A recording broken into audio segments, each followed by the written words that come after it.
So I watched your video and I am sorry because she sounds like a child, this crazy lady, but we talked about that last night. But yes, she sounds completely psychotic. Not psychotic, but whatever. She sounds very childish. How about that? I don't know. Whatever. Today in theater, I almost burst into tears like a million times, so that was interesting.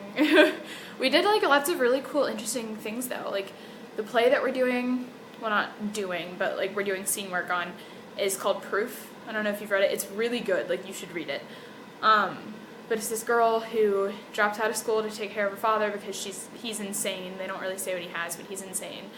And she takes care of him and then he dies, and then she's worried that she might be insane. And he was a brilliant mathematician, and so is she, and she wrote this proof, and she tries to tell her sort of boyfriend about it, I guess, and he doesn't believe her. I mean, he flat out tells her, you could not have written this, and so, like, she kind of freaks out, and everybody freaks out, and then it turns out she did write it, and it's really interesting. It's a great play, and one of the exercises we did or whatever was we pictured ourselves as the character, and we were like on a timeline, and like when we took a step backward, we went in the past. When we took a step forward, we went in the front, like in the future. And at one point, the teacher was like, "Okay, I want you to take 3 steps forward and imagine you are at the last day of your life, and there's a trunk in front of you.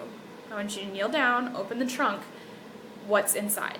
Like these are the most important things to you. What do you pull out?" And so immediately, I'm thinking the proof, like. The proof is what brought me and Hal together, you know, like, because I'm Catherine, that's the person I play in the scene work that we're doing, so I'm the crazy lady, fun. So, like, the first thing I picture is, like, this ratty old proof that we've been over a million times, and has all these edits, and it's crazy, but it's, like, what got us started as, like, a couple. It's what got, like, it made me realize that I wasn't crazy, and all this other stuff. I don't know, it was just really, it seemed obvious that it would be really important. And he's like, okay, now pull out another thing. And I'm like, crap, I have no idea what else would be important to this character. And so he's like, if you don't know, that's fine. Just fish around in there until you find something. And I'm like, this is crazy. There's not even a real trunk in front of me. There's nothing actually there.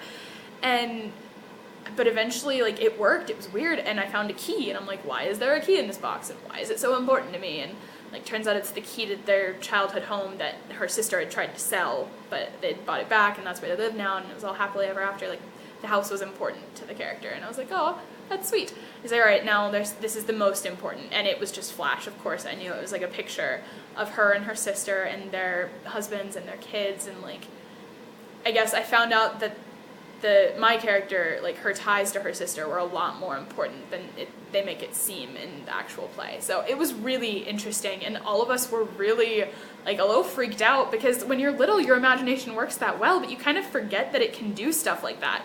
And because it felt real, it was, I don't know, it was very interesting.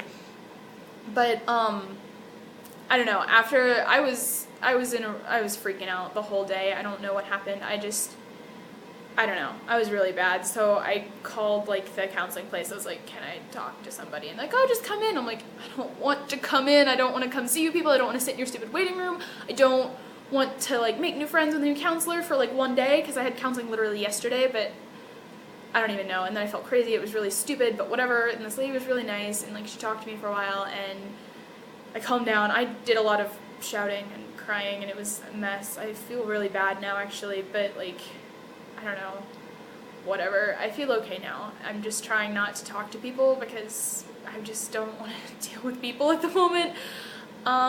So instead, when I came back, I started painting, and please don't judge because it doesn't look very good, but I really enjoy it, so shush. Anyway, this is my painting. Pretty, sort of, lots of crazy, but I put lots of like song lyrics on there. Here, let's see, what do I have? One of them is I'm the Only Lonely Casualty, and that's like Sarah Bareilles, Hercules, great song. But I'm still alive underneath this shroud. Our brains are sick, but that's okay. All that's dead inside can be reborn. I don't want the world to see me because I don't think that they'd understand. Sometimes to stay alive, you gotta kill your mind. Conceal, don't feel, don't let them know. And all we can do is try and live like we're still alive. Oh, and also, this is real, this is me, Demi Lovato, Camp Rock. It's the best. But now I'm running out of time, so bye!